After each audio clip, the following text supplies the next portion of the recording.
Sauriez-vous confectionner un livre, dessiner sa couverture, relier les pages entre elles? À Dax, aux rencontres à lire, l'occasion d'apprendre les ficelles de l'édition était trop belle pour être manquée.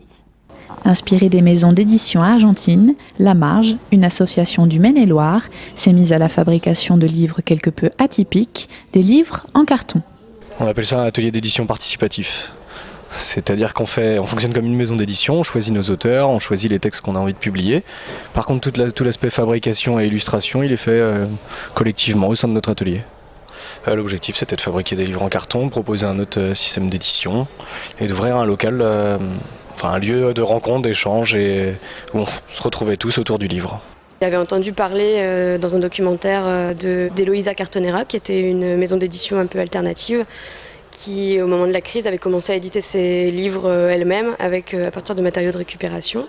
Et je trouvais le projet super intéressant parce qu'un livre en général il est le fruit d'un travail de plusieurs personnes. La reliure va être faite par une personne, la couverture va être pensée par une autre et donc c'est à chaque fois une petite histoire particulière.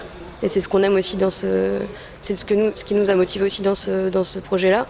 Des livres uniques par leur couverture peinte à la main lors d'ateliers conviviaux où petits et grands laissent libre cours à leur imagination.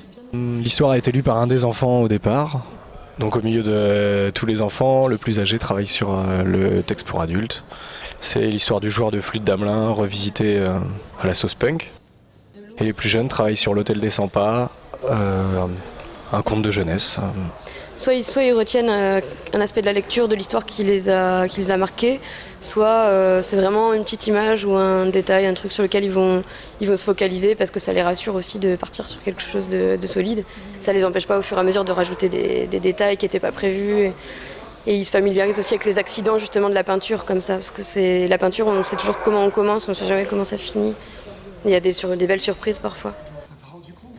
Donc la première phase, c'est la phase de peinture et ensuite on commence la reliure. Il y a différentes méthodes de reliure.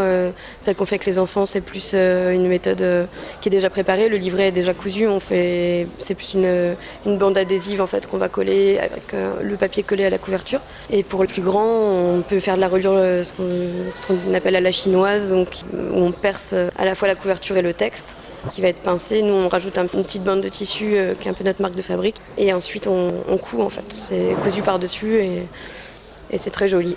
Voilà. À la fin de l'atelier, tous les enfants ont pu repartir avec leurs livres faits main, car c'est aussi ça, les rencontres à lire.